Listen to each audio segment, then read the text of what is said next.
Damn, son, where'd you find this?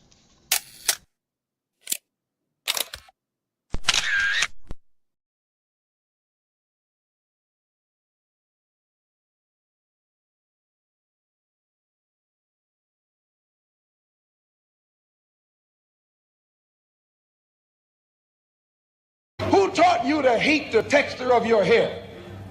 Who taught you to hate the color of your skin to such extent that you bleach to get like the white man? Who taught you to hate the shape of your nose and the shape of your lips? Who taught you to hate yourself from the top of your head to the soles of your feet? I love people as I meet them one by one. People are just wonderful as individuals. You see the whole... My great aspiration, my greatest ambition is to be so good. Now, in that way, I'm tiresome, as I suppose, to live with, because I want to be a fantastic human being. I am the greatest. We're not disputing that, Cassius, but how does Sonny Liston feel about it? He can't feel but one way, and that's take everything I say and like it. Because February the 25th, I'm going to take back my job. I'm the champ. He's no champ. He's a tramp. When you see men fall, don't laugh. Learn. Learn. Because you're on your way up. And the things that tempt people to fall, you and I are not free from that temptation.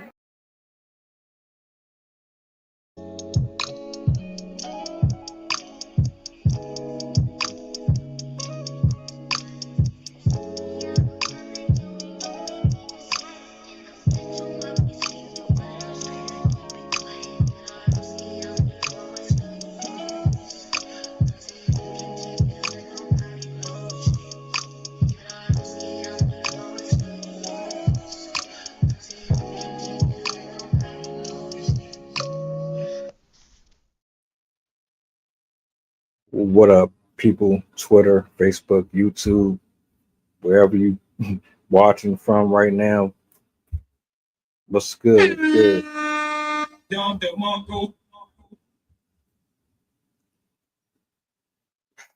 y'all day going? I hope it's well. Tuesday is about to conclude. Wednesday is right around the corner. Time is flying. Like, before you know it, it's going to be Friday again. So I hope you're making your time count. Your investments. You're not dispersing your energy in places that you shouldn't. I really hope that you're really putting time into things of real value and substance. And you're not just blowing it. You know what I'm saying? Shout outs to my poets, my writers, my content creators. Shout out to everybody that pulled up Saturday. That show was fire, man. Chef, Voice, Sid, everybody. This Saturday, yes, this Saturday, we are spinning the block. We are about to get in to an open mic. Hopefully everything runs smooth. Send your prayers up. Let the higher ups know we trying to get this done. We got a couple new faces. We got a familiar face. I'm excited. I got a good feeling that this is going to be another one of those shows, man. I can't wait till this weekend. So if you free around 2 p.m. Eastern Standard, make sure you lock in. Follow me on YouTube.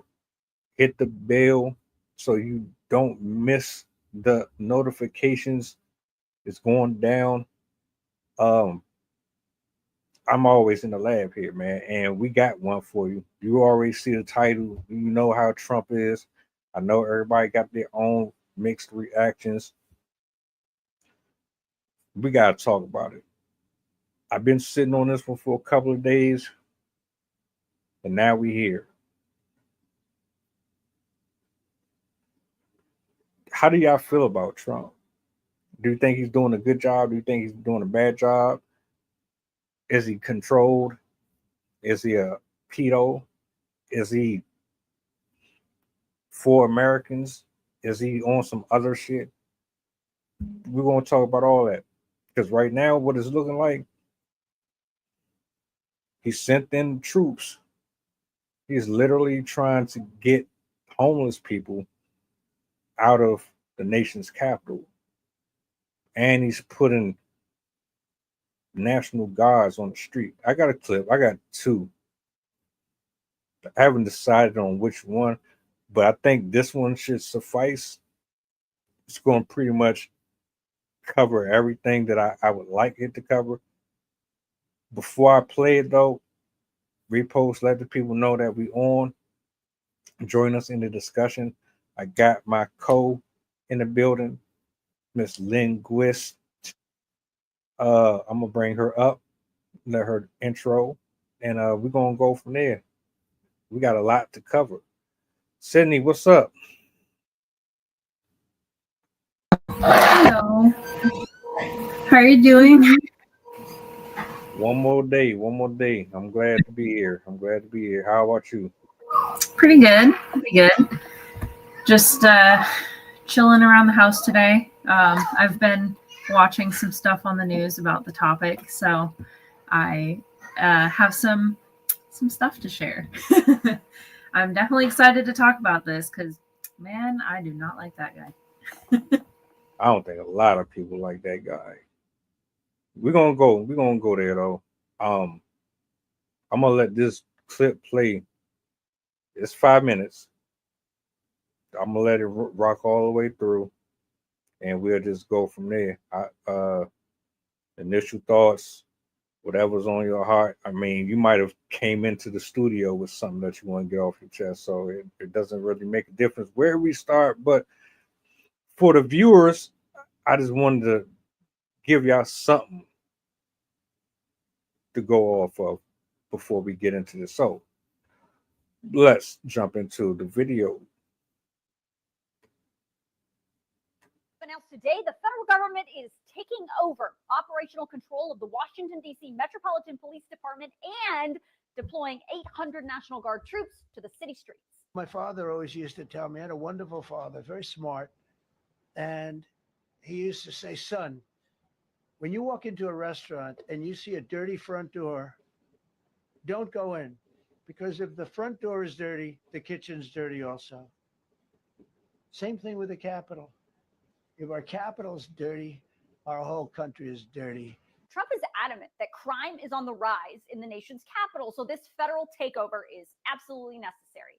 According to DC Metro Police statistics, though, crime is actually down in every category when you compare 2024 and 2025. The DC mayor says crime is actually at a 30-year low. Now, despite those numbers, today, Trump signed an executive order declaring a crime emergency in the District of Columbia, and he signed a separate memo that mobilizes the DC National Guard. So the question is, can Trump do this? The short answer is yes. And I'm going to explain why DC is different in a second. But you may also be wondering, can Trump do this in your city? Well, here's what he said about that. I mean, we're just going to see what happens with it all. We're going to have a tremendous success in what we're doing. Other cities are hopefully watching this. They're all watching, just like everyone's watching here.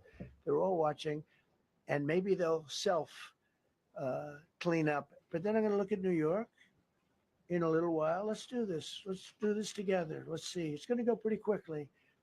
And if we need to, we're going to do the same thing in Chicago, which is a disaster. Okay, back to DC. Let's talk about Trump's takeover of the DC Metro Police. You need to first understand that Washington, DC is not a state. It's unique. The way the district is governed is very different than a state government, and the control the Constitution gives those states over all the functions of that state, including the function of law enforcement. On top of that, there is a law on the books that actually gives the President of the United States the specific ability to seize control of Washington, D.C.'s police.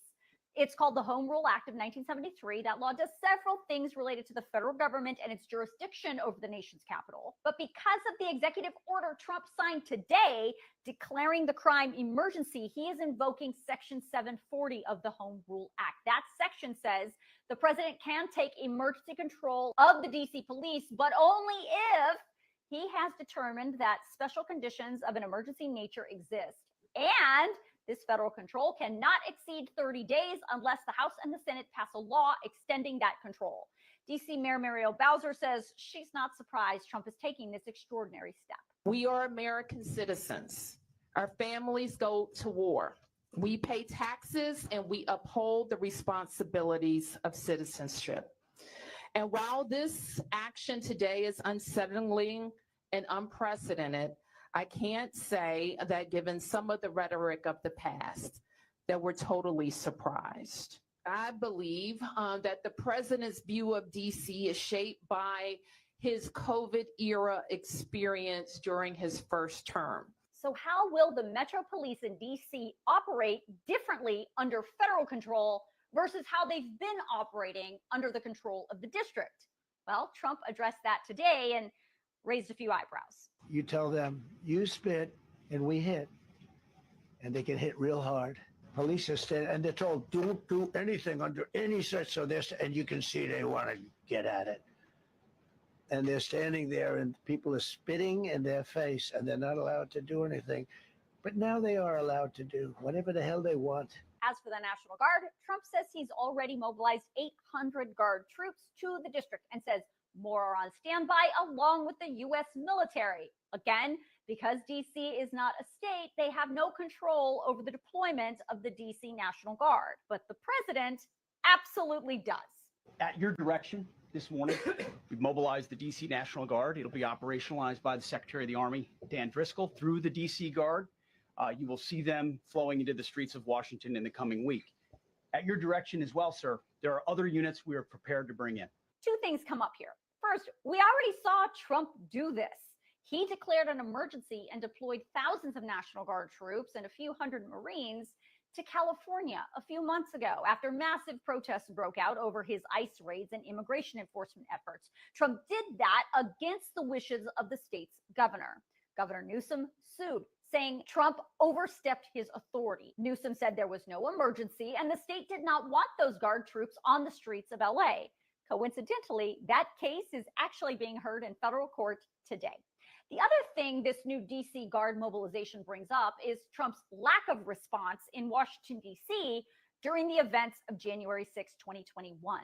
At that time, Trump said repeatedly that it was Speaker Nancy Pelosi who had to request the National Guard to assist with the riot that was happening at the Capitol, suggesting that his hands were tied in that moment.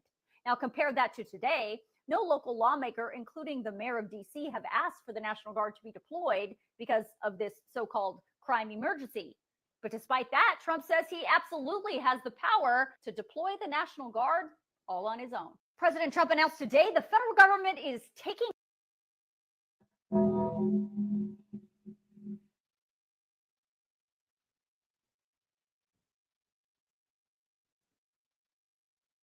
Yeah. He's full of shit. I don't know if you also heard this morning. It happened over the last couple of days. He accidentally deleted the 3/5 compromise and stuff about slavery from the Constitution because of a glitch. Come on. Mm-hmm. Come on. Look, man. I'm gonna tell you because I'm here. There's no rioting. There's no houses being burned down. There's no bombs being dropped. The crime, it still exists. It's not what he's trying to make it. He has another agenda. And this is more or less to me about getting rid of these people that are on the street. That's really what this is. And I know it is that, and it goes a little deeper than that as well. But he's really trying to get them out of the street.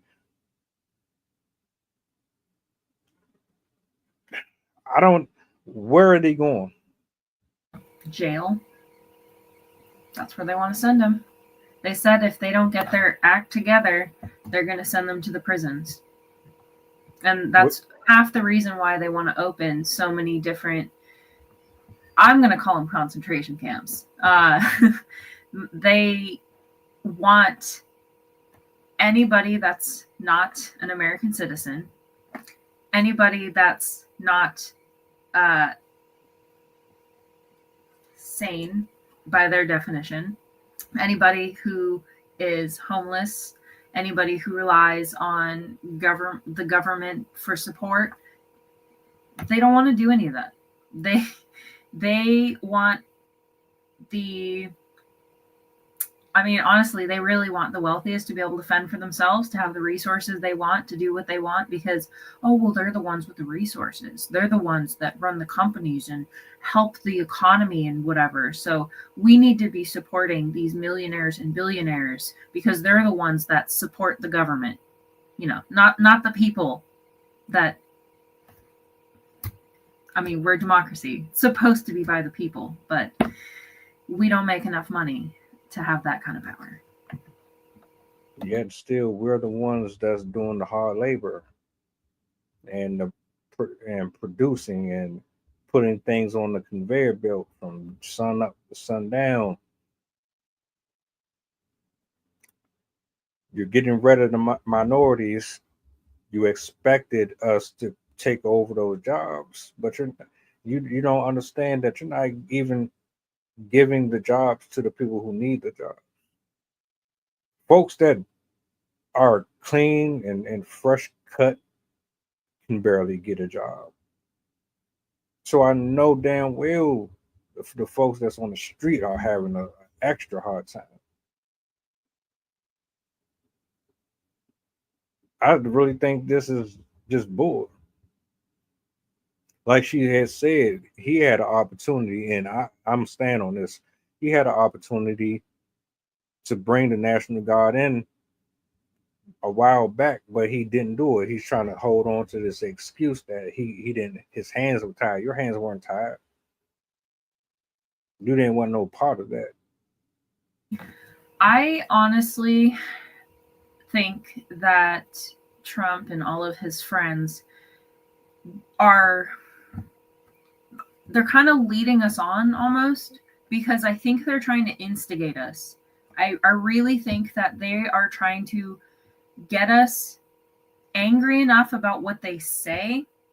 That way we will collectively rise against them, because then as soon as we rise up against them, they'll be able to declare martial law and take all of the authority for themselves. That's honestly what I think they're trying to do by the way they're going back and forth. Like, we see this with Trump in so many different things where he's like, oh, I'm gonna help support them. No, I'm not gonna support them. Oh, we're gonna go in and do this. No, we're not gonna do that. Like, he's doing it with the tariffs. He's doing it with immigration. He's doing it with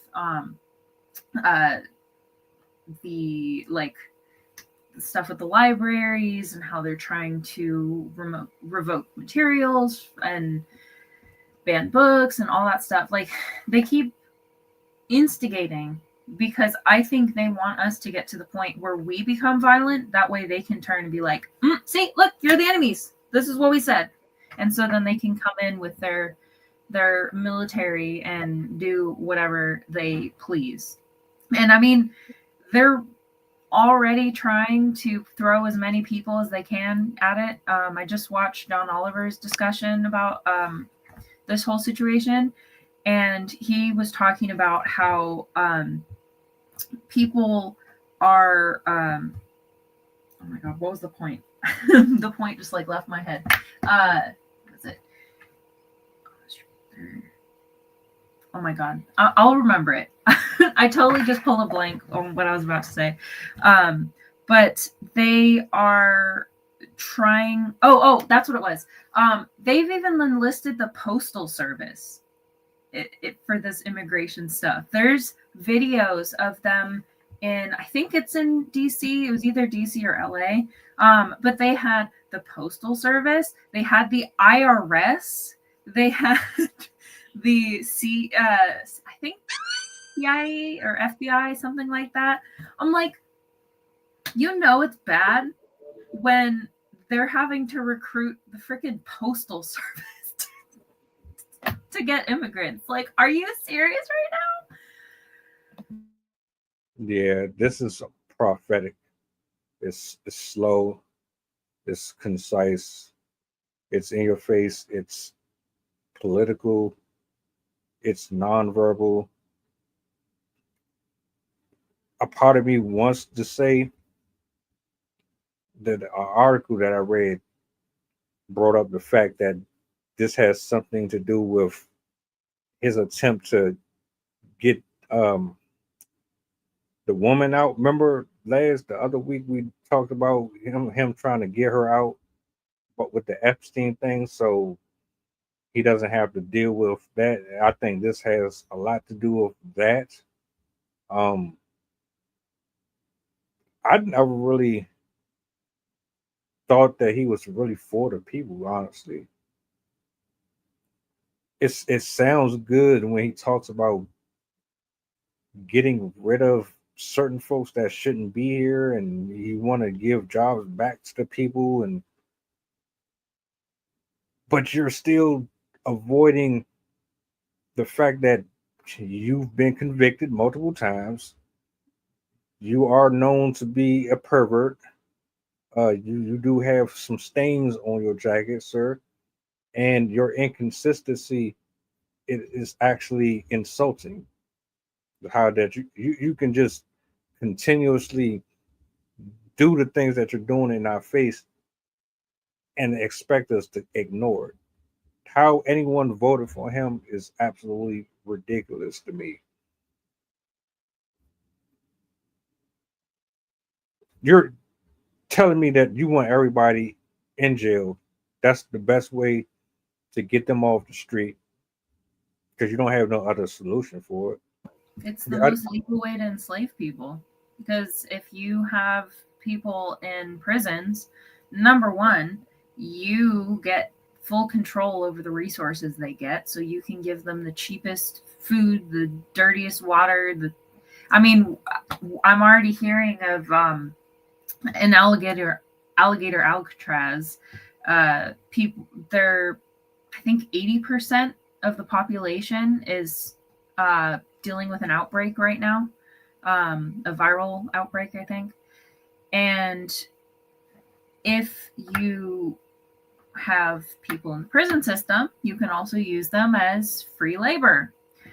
Additionally, if they're in prisons, they're not on the street, and you don't have to see them or deal with them or have them interacting with civilians. So basically, if you imprison people, you're they're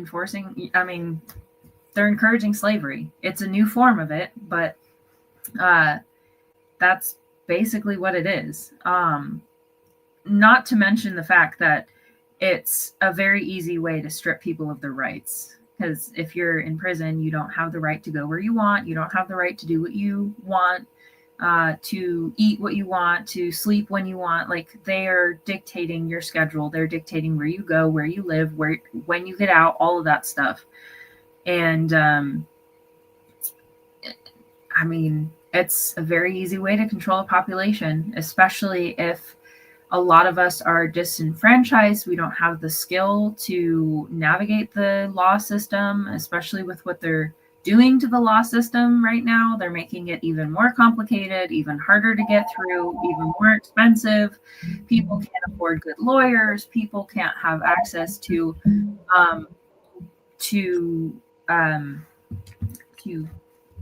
legal and respectful court systems.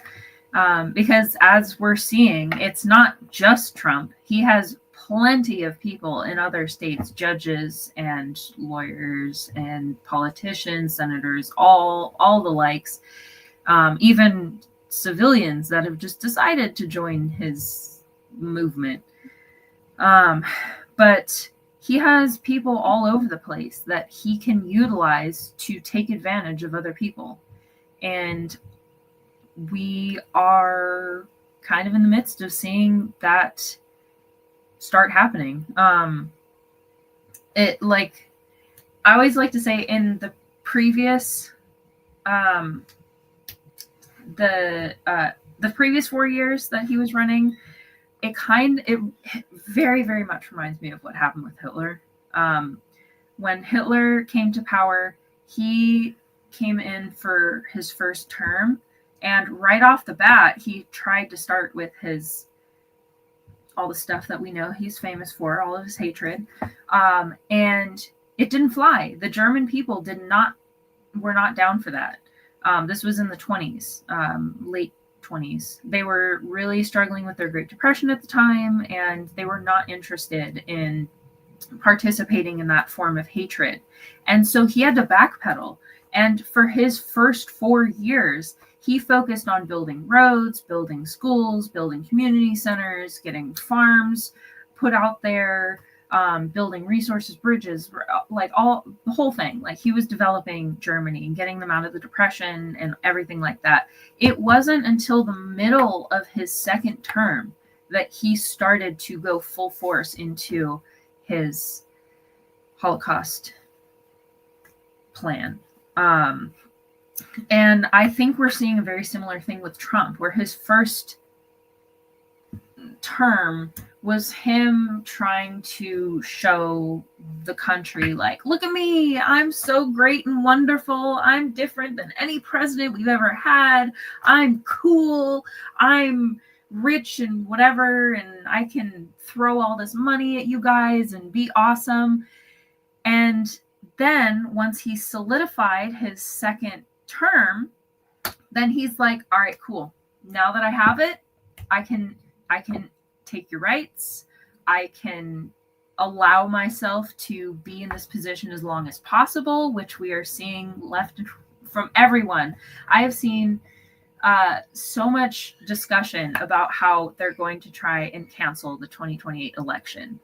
And he is using this second term, now that he got our faith in him, to enact everything that he planned, everything that they've been planning. This Project 2025, most people didn't start hearing about it until 2024. That had been in the works since the 80s, since Reagan. They had semblances of that plan that they have been building on over the decades. And I honestly, truthfully believe that Trump has been engaged in this for far longer than he's letting on. I really, really think that him and his father and all the stuff in the 80s, all of the corruption that we are seeing in the government, and also all of the rumors about Russian involvement and Russian ties. And now we already know that he has ties to that government. We also know his father has ties to that government. We know his wife has ties to that government. It's, to me at least, it's very clear that this has been a ball rolling for quite a while. And this isn't something that he's like, oh, cool. Yeah, now I'm president this time. I'm going to try and go for it. Like, I'm going to try and take power back and blah, blah, blah, blah, blah, just be difficult. Like, I really think that they have been working on this for a long time. No doubt about it. None. I won't wake up confused or conflicted. I'm not going to go to sleep confused or conflicted. It's absolutely a plan. And look, I don't know all of the loopholes and all of the laws. I'm not going to sit here and pretend like I know it. But that's one of the problems.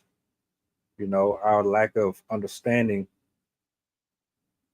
of the policies and pretty much the entire thing that's been laid out freely. It's not, I could understand if this was classified information and you had to crack the code and climb through a ceiling and then scaffold down and then decode and break in to get. Most of this stuff is available to us, but a lot of us really don't understand the technical side of it, which for historical purposes and for documentation reasons, they have to hold on to this so that they can make sure that they check off on everything that they're trying to do, while also keeping record of what we pay attention to and what we don't pay attention to in the process. Look, this is what we're going to do. We're going to test this out, and we're going to see how the people respond to it. And then depending on how much pushback we get, will determine if this is going to work or not. Oh, they caught on to this? All right, we're going to have to switch it up and then go to this. Oh, they ain't catch that. All right, cool. And like you said, this has been going on since forever, for real. So right now, to me, it's making itself more assertive. It's being handled. It's like the first time he had a test run, and he was like, "Oh, okay, so all right, I know what to deal with coming into this again." And then I want to say a lot of this was staged, but that's the conspiracy in me. That's one of my jokes that I say to people is, at this point, with the way things are going, I would be less surprised if we got to 2028 and they were like, so guys, I just want to let you know, this whole time was actually a reality TV show. This was just undercover boss. And he, this whole time, was pretending to be president just for his TV show, just for, his whole show empire, whatever. So we're just going to go back to the normal democracy and just switch back over, and we're just going to have a normal president, normal election. Like, I would be less surprised if that happened than I would be if they just were like, yeah, we're not going to have elections anymore. We're just going to have him and whoever else is his friend run this country. Like, that's truthfully why I think he picked JD Vance this time around, because very clearly he was not happy with the fact that his vice president didn't go along with his plan, his insurrection plan, the first time around. So the second time around, he's like, all right, I got to get myself somebody that's a super pushover. I need somebody who can be run over and ignored. And I mean, just seeing the way JD Vance even interacts, I question his political skill at all. Like, he really seems like they just plucked a college student intern and was like, all right, here you go. You're just going to be a placeholder. That's really what he feels like. And they really do not talk about him at all either. Like, when I see the news, they talk about what's her name? Not Kayleigh McEnany, the blonde lady. It's like 25. What's her name? Is it?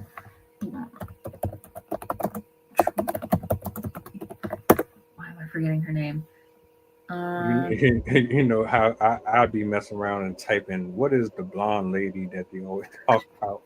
They're all blonde. Like, all of his Good. ladies are like K names, blonde ladies. Like, oh God, what is her? Why am I forgetting her name? Secretary of Defense.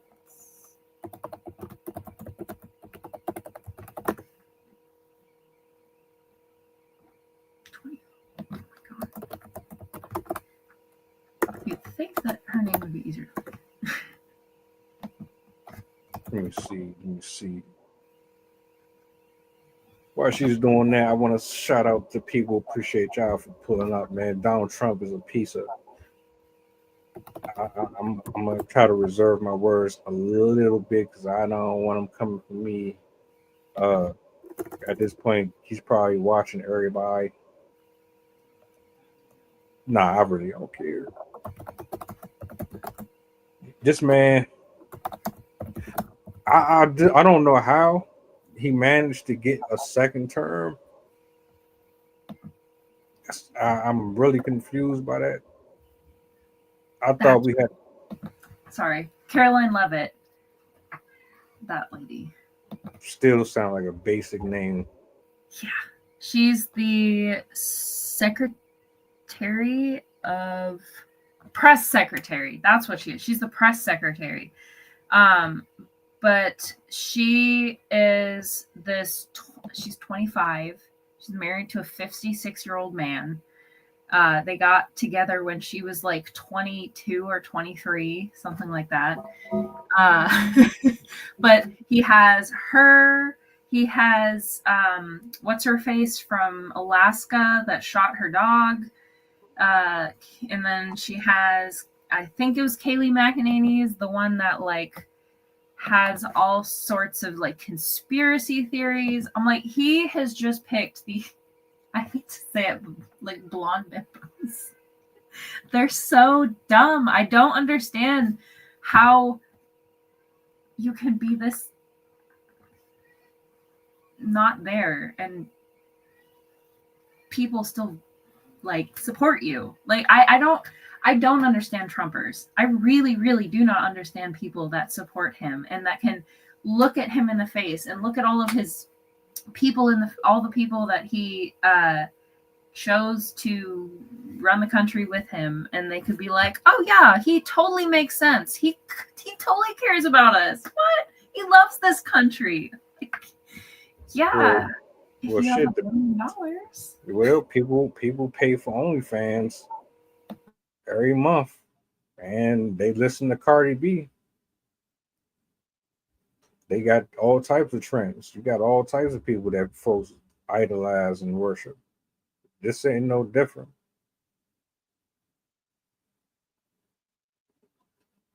I mean, think about the categories. You got folks that gravitate towards liars. You got folks that gravitate towards cheaters. They don't even think they're cheaters. They just think they're living their best life. You got people who prophecy, who play around with crystals. You got folks that do tarot readings. There's something for everybody. And I've always said that, so no, I'm not surprised. You got that group of people who will follow behind him.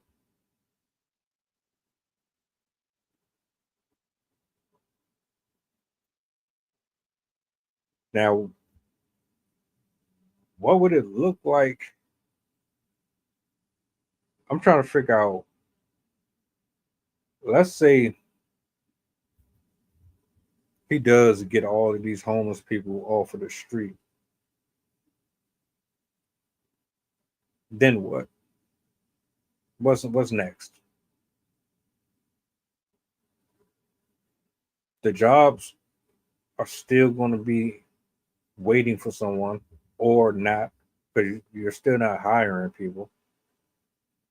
I don't think they care about the jobs either. They just today said that they want to stop doing the monthly job report. I really think that they're trying to force us into a Great Depression, because if you can collapse our economy, it makes it much, much easier to control us. And I mean, also, I'll before I forget to mention this too, with the immigration stuff that they're doing, we can't forget that they're not just going after illegals. They're not going after just, oh yeah, people came over from Mexico or some other country and they are staying in this country, overstaying their welcome, and they shouldn't be here. And like all this stuff about them, like, oh, they're all drug members and drug cartels and gang members and whatever. Most of the people that they are taking and sending back overseas to countries that they're not even from are either American citizens or they are on, like, they have special paperwork, like they have gone through the due diligence to allow them to be in that country legally. They're there because they're doing it for school, or they're doing it for a job, or they're doing it out for asylum. There's some people that are able to gain asylum from their countries because it's not safe for them to go back to their country. And they are sending people to countries where it is unsafe for them to go. They are sending people to countries that they aren't from, that they don't speak the language. They're sending children without their parents. They're sending people to locations without telling anyone where they're sending them. I know there's multiple people that had to get court orders to figure out what country and what prison they put them in, even though they were American citizens. There was one recently, he was an American citizen who was autistic, and they sent him to, I think it was either Guantanamo Bay, or possibly to the one in Mexico, or wherever I forgot where it was. One of the Central America countries. I think they sent him over there, but his family was appealing, like he has a condition, he can't be there, like he's an American citizen, he's been here, like why are you trying to send him out? But it was because of the way he was acting.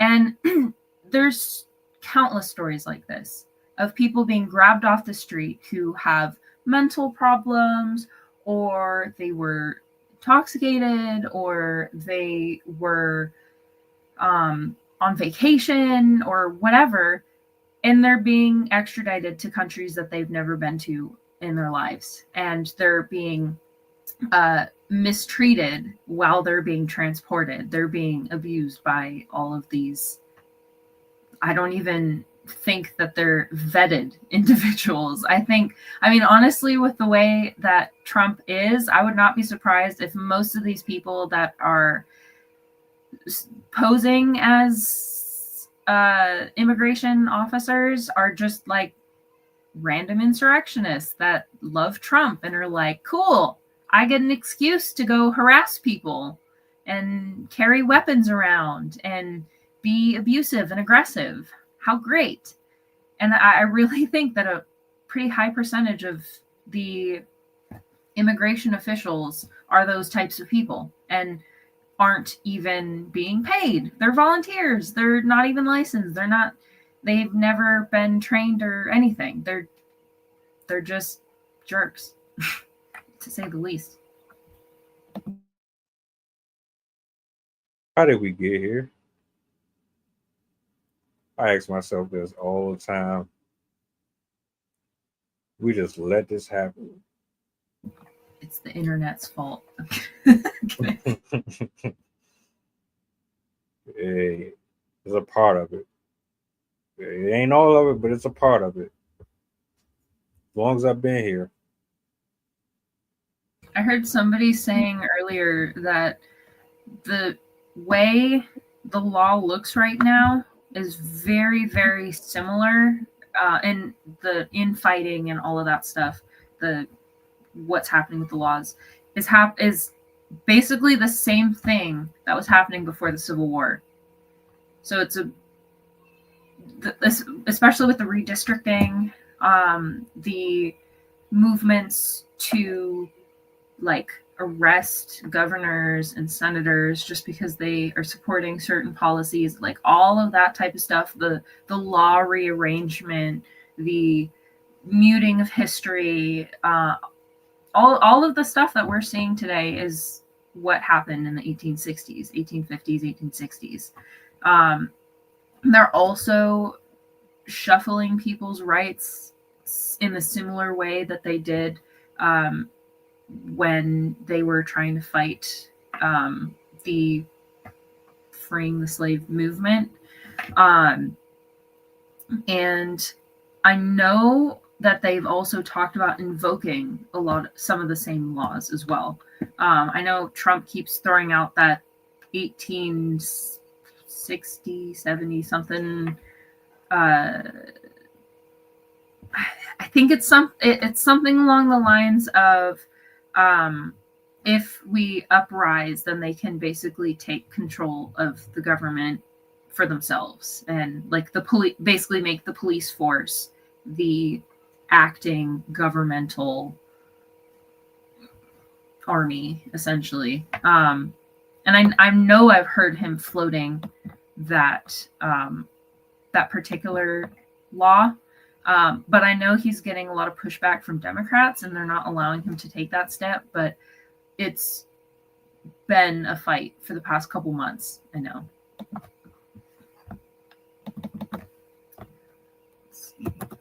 I think looking or moving forward, we should be paying more attention, a lot more attention. I need to have a little sit down with more individuals that are near to me that have detailed information on what's happening, and then on top of that, I need to watch more of these reports and these discussions that they have.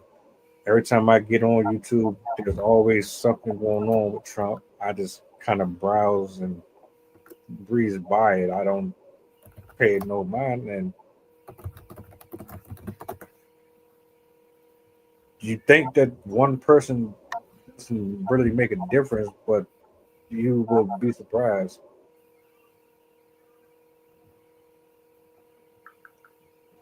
What's even worse is you know that this was coming, and you still just kind of sat back and watched everything start to unfurl. Like, I think for the most part, most of us didn't vote for Trump. The ones that didn't vote for him, we already saw what was about to happen, and we, it's like, damn, well, it ain't really enough of us to make a difference. So it's like, we might as well just keep on living our life. That's the wrong type of attitude to have, though.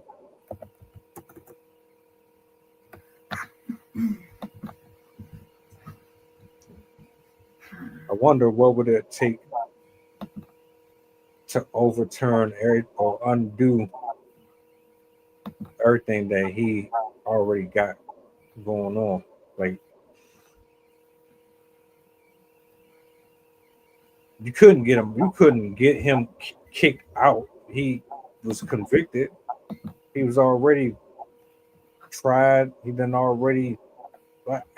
did enough for the people to be like, nah, we good on him. Let's go ahead and get him out of here. And that didn't work. So like, now what?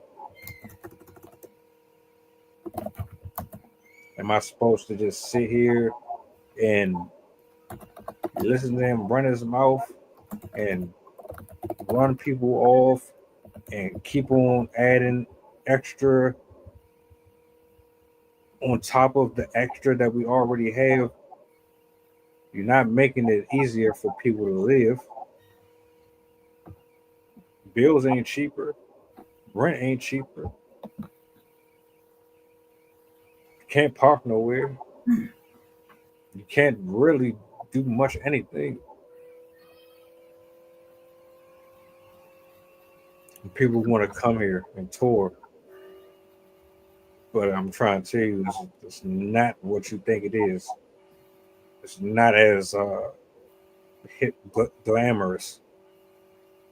You get here, you better be using an Uber or a bus. There is no parking without you getting towed, or you're paying a $200-300 fine. Every single person that's working with him, they all benefit somehow. I don't know what they're getting out of it. They're getting something from it. And I can only imagine the conversations. All the times they sat down and they ran through these plans that they were going to implement. Everybody play their role. Nobody run their mouth outside his office. I'm going to take care of your wife. I'm going to take care of your husband. I'm going to take care of your kids. All you got to do is follow this step by step. You going to eat good? I'll eat good. Cool. It kind of reminds me of like the street life where you got folks that's drug dealers and they got their plugs and their connects and they make deals with them to distribute through the city, and they have their own politics and how they keep people at bay, and they don't have folks telling them and going to the police, and like they have their own world and their own system. It's like a more, what's the word? A more modern version of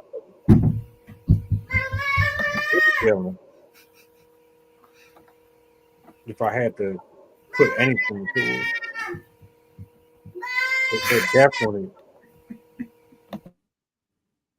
it definitely has to be something like that, because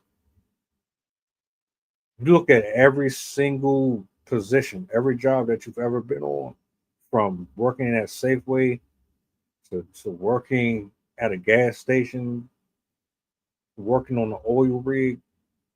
Everybody has their own policies, their own politics, their own way of running things. Everybody has their own system. Someone's greedy. Someone wants to keep power. Someone wants to maintain control. Someone is always trying to get over on the next person. And you have folks that follow suit. Soldiers, generals, etc., etc. The White House is no different. It's messed up, though. It really is. I wish there was like a easy fix and we could kind of just reverse it.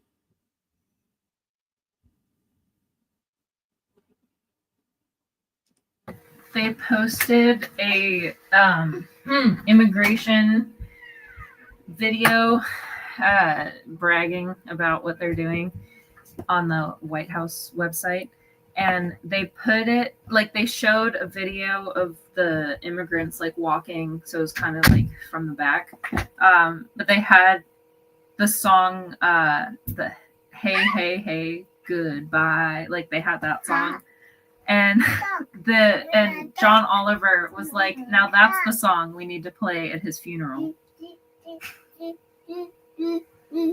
That's cold. That's cold. Yo, we got to be the most, as smart as we are, as intelligent as we are, we still can't seem to figure it out. We're our own worst enemies. Mm-hmm. That's wild. You know who he is, but we still end up getting him in office. So if that's the case, why can't we get him out of office? Why we can't replace him with someone? Why we can't get all of these old? Somebody said this on Threads. Why we got all these old people looking over us and maintaining our infrastructure? Money.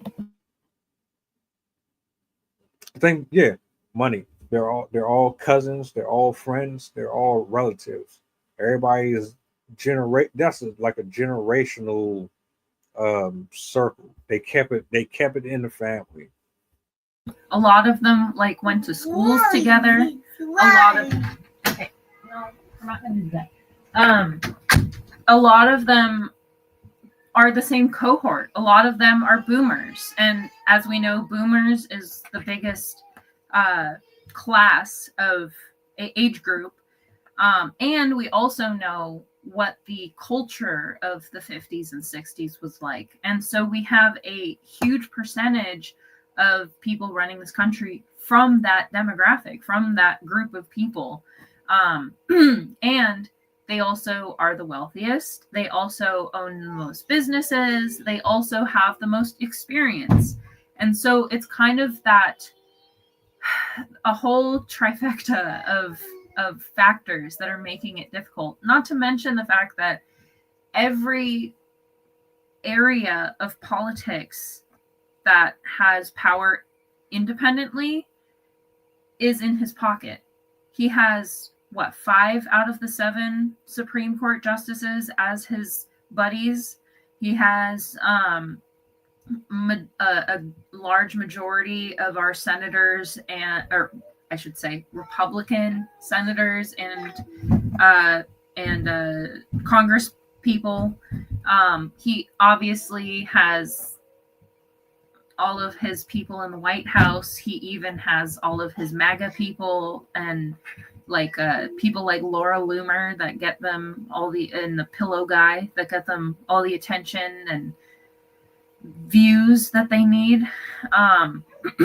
So yeah, it's unfortunately the cumulative fact that most of these people are in the pockets of the same individuals, and most of these people are are fueled by the same ideology and the same upbringing and the same worldview.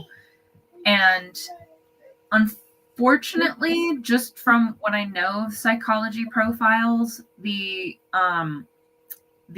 boomer generations have a different mindset than most of the other generations, where they are kind of, we fend for ourselves against you guys. Like, we have our resources, we want to protect our resources, make sure that we have the resources, and they don't really, and basically it's that psychological framework where you think that your successes are due to your skill, but other people's failures are because of their it's just because of you. Like that's how you are, and you are just a failure. But I am a success because I'm skilled and I have qualities that help me get here. And we tend to do that to people, where we assume that people that we like that, oh my gosh, give me a second. I don't disagree. I don't. There's commonalities for every branch. I cannot think. My bad. They have a lot of the laws favor boomers, but also their camaraderie. Like, the boomers are going to kind of lump up with the boomers, and they're all going to be protecting themselves and their kids. They're not going to want to stand up for other generations that are distinct from them. So I know that boomers do not like Gen Zers because they see them as the lazy ones and they don't care and blah, blah, blah, blah, blah. Even though Gen Zs, they're the ones that are basically in our shoes, where we're looking at the way the world is like, guys, what is happening? What are we doing? Like, we don't care about each other. We don't care about the environment. We don't care about our mental health. We're just going to like destroy what we built after all these years. Like, no wonder why Gen Z doesn't want to participate in the workforce and in the political system and just in society in general, because it's miserable. Like, people don't want to see that. You feel like it's depressing. It's just depressing. Like, the thought that your vote in a couple of years could mean nothing. The fact that if I change my last name, I could lose my right to vote because I'm a woman. So now you want to change it, so I have to vote under my husband's vote. And you count a family as a single vote. or you're going to destroy our economy, and so we're not going to be able to afford food or clothing or schooling or healthcare, or like they have set the system up to enrich the top. And now we are seeing the shift. They have these they had all of these things set up in the written law, and like they've been working on increasing the transfer of wealth essentially, but now I think, especially now with Trump and his determination that he owns this entire country, now they're basically like, all right, cool, we can proceed. And now they're actively transferring the wealth. Before it was just kind of like a passive thing, but it's active now. They're now shifting rights over to the richest cohorts. And I honestly think that this is why I was saying that I think that this has been a plan, because Reagan started this in the 50s and 60s. The tax rate was extremely favorable for families and low income earners, and it heavily pulled from the wealthy class to support all of these systems. And it was very much based on percentage of income rather than tax breaks and all that stuff. But ever since Reagan went into office, that is when it switched, where the heaviest taxes went to the families. So once they were able to start siphoning more money away from us, that's when they were able to start enriching the wealthy with the laws. So now all those laws are in place. And so now they're basically just going to steal all of the wealth that is available in this country for themselves away from us. And hence the Great Depression 2.0 that we're in the middle of, that they're lying about and not telling us the actual severity of. So yeah, this is a whole mess. And I think the sad part is most people are only just starting to wake up to this. There is a group of people that does recognize what's happening, thankfully. A lot of those are Democrats, but yeah, the rest of the independent voters, the ones that chose not to vote, that chose not to participate, as well as the Republicans that aren't really Trumpers, they just really weren't paying attention and were just kind of like, oh, I don't like immigrants, so I'm just going to vote for Trump. Those are the people that are waking up now and realizing how big of a mistake they made. That's where we're at. That's the reality that we face.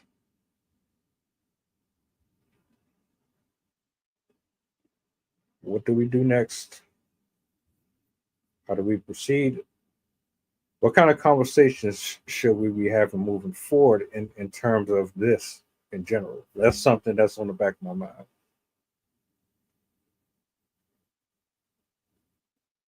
I already felt bad that they were giving billions of dollars to other countries when they could have been putting it right here. Not only are you taking it outside the country, now you're trying to get rid of and put your own citizens behind bars. That's crazy to me. That ain't like, really think about that. All that money gone.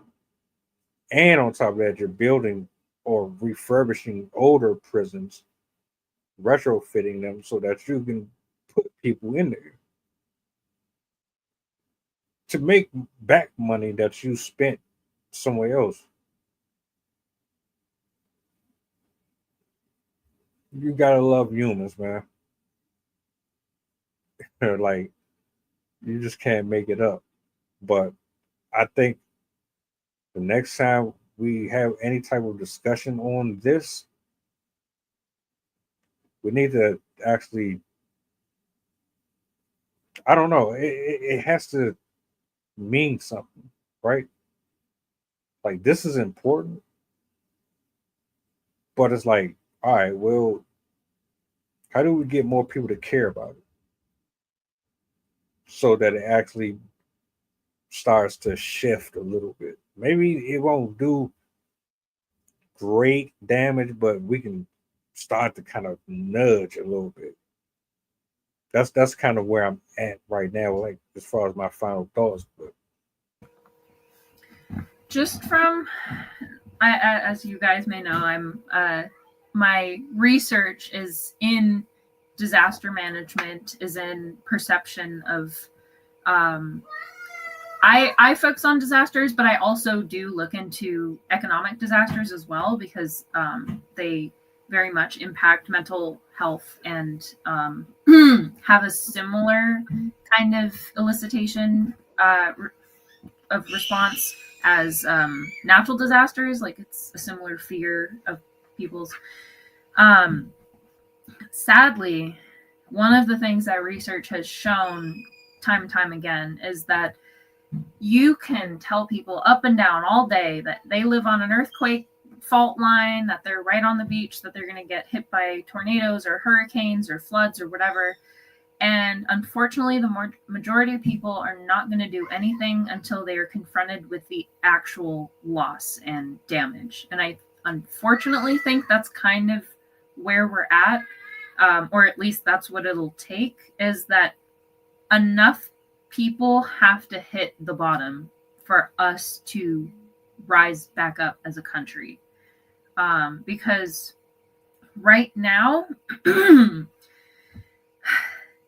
unfortunately, we kind of have a superiority complex here in America. We're very egocentric. We're very much like, well, we are a first world country and we're not Africa or Asia, so we're just better than you guys.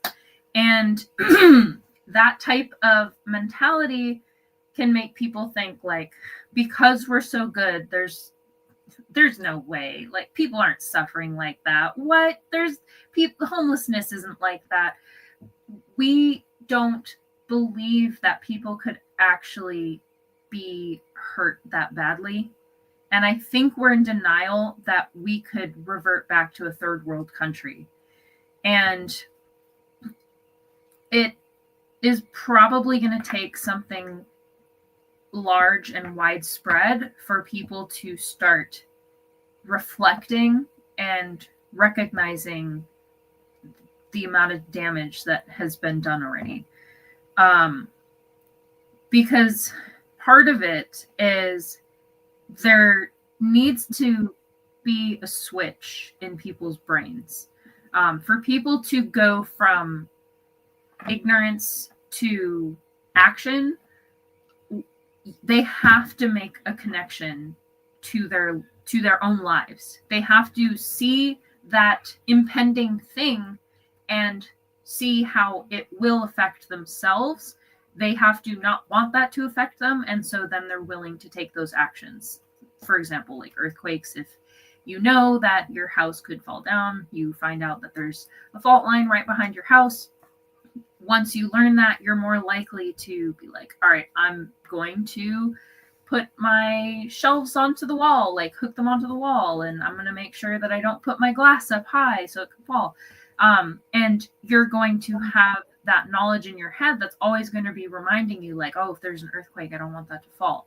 And so we kind of have to get to that point where it's a everyday thought that, oh, we really have to start fighting back. We really have to we have to take to the streets. We have to go vote. I have to go to my courthouse. I have to go to my senator. I have to go to my congressperson. I have to go march on Washington. We have to get to the point where a high percentage of people don't want to work. They don't want to go to school. They don't want to sit around their house because they need to make it known that they are not happy. That's what we saw in the 60s, especially Martin Luther King, Malcolm X, all of those movements. People had enough. They were seeing people get attacked on the streets. They were seeing their neighbors getting killed. They were seeing people get gassed, get tased, or I don't know if they had tasers back then, but all of the stuff that they do to people back then. And enough individuals said, I am not okay with watching my fellow Americans get treated like that. We need to change. We need these laws to change. We need them to go. And I think that's kind of what we need now, is that enough people need to kind of wake up and recognize that action is essential and is the only way to go at this point. Also, I think technology has a huge role in this as well, since us being addicted to social media and to the internet and to YouTube and all of that stuff, number one, it's a distraction. We're more likely to be like, oh, I'm just going to pull up this video and watch this and be angry at the video, and then I turn it off and go do something else. As opposed to in the 50s, like maybe you're sitting with that, you're stewing with that, and you're like, I need to get up and go. I need to go out there and do something. I think a lot of people are so attached to these sites that they basically are like, they get angry into the phone, and then that's it. That's where they expend their energy, and then they don't have anything else for voting or protesting or picketing and stuff like that.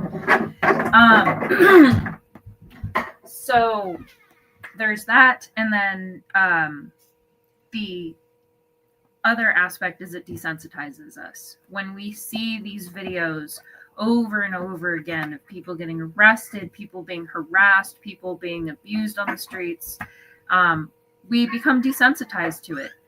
The people that tune it out and don't engage as much, eventually they're just going to start ignoring it. They're going to pretend that it's not happening. Oh, it doesn't affect me, so I don't have to think about it.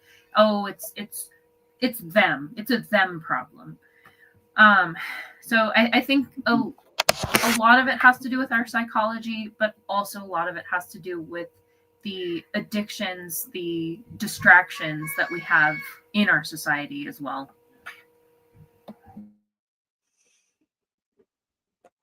It's a lot. It's a lot. And man, I feel like I'm just years and years and years behind. I should have paid attention in history. 2025 itself has felt like 5 years on its own. For real. For real. We about to go into September here real soon. I keep forgetting that it hasn't even been a year since he's been elected. I said it. I said this shit around December or January. Mm-hmm. He go back and I say he's about to piss a lot of people off. Y'all asked for him, and this is what you got. And he made sure to kick in the door. Yeah. How are we going to end the year?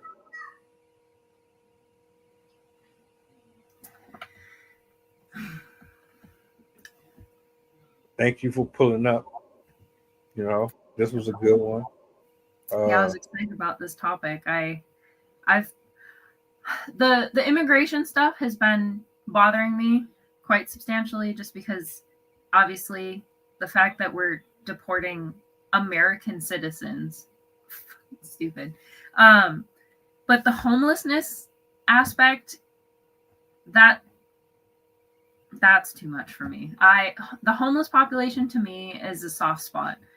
Ever since I was a kid, I've always had this sensitivity for people that are homeless, because one, they're such a disenfranchised community. Like, as soon as somebody hears that you're homeless, most people are like, I don't want you in my life. If you're homeless, there's something wrong with you. I don't want to talk to you. I don't want you around me. I don't want you around my kids. Like, people think that homeless people are dangerous and scary and disgusting and whatever. And most of them are just struggling. Most of them have a mental illness. Maybe they had a financial issue. Maybe they had even a legal issue. There's all kinds of reasons people could end up homeless. And so I've always had a very soft spot for the homeless population. And if I ever saw somebody on the street, I'd always want to help them out, whether it's buying them food or getting them supplies or something that they might need to ease whatever they're going through. And so when I hear that our government is purposely going after them and is going after them in a way that completely removes their sense of humanity and doesn't offer any services in exchange, is so mind-blowing, so distressing. I feel like we're in a third world country at this point, and this is the type of stuff that does scare me. This is the type of stuff that makes me wonder, how far is this going to go? Are we, like, my worst case scenario is that we're going to end up being another North Korea. We have the perfect shape of country for that, because we can just have the borders on those sides, and then we have the ocean, so we can't escape. And I'm afraid that they're trying to do something like that, where it's going to be the wealthy and the government that owns everything, and then everyone else is just barely making it. And it's stuff like this, removing homeless off the street, putting them in prisons, that makes me wonder if that's a reality, if that's possible. So I am glad that it's getting a lot of attention right now. I'm very glad that there's a lot of people that are unhappy about this, because it gives me hope that we won't let it get as far as it can. But it does scare me. It is pretty scary. I'm gonna pray on it, and moving forward, I'm gonna do my best to add more of these type of conversations to the show. You know,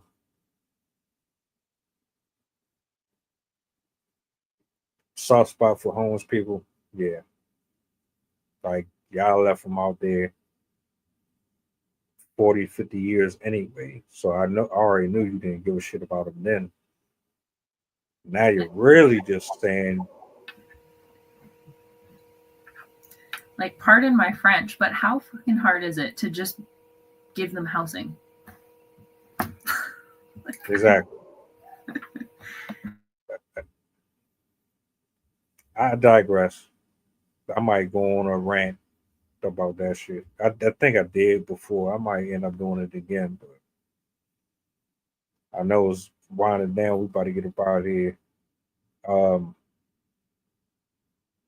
know what you wanted to talk about tomorrow, so if you can find me like a nice little image or something that I can use, I'll add it on it. Okay. I got you though. You enjoy the rest of your night. To the people, enjoy the rest of your night. We just actually hit the 600 mark. The 600 mark. Shout outs. Appreciate y'all, man. For the folks that tapped in, man, much love. We about to get anybody going through this, anybody American or not, I pray for you guys. 100%. We'll be back tomorrow. You'll see me tomorrow morning. Drive safe. Sleep well. Try not to stay up too late. And if you do decide to stay up a little later, make sure you pull up over to the channel and check out some of these videos I got. You know what I'm saying? And also watch John Oliver. Yes. Sensational. Oh, and by the way, What's the goddamn blood? y'all take it easy, man. I'll see y'all tomorrow, Lord willing. Night, guys.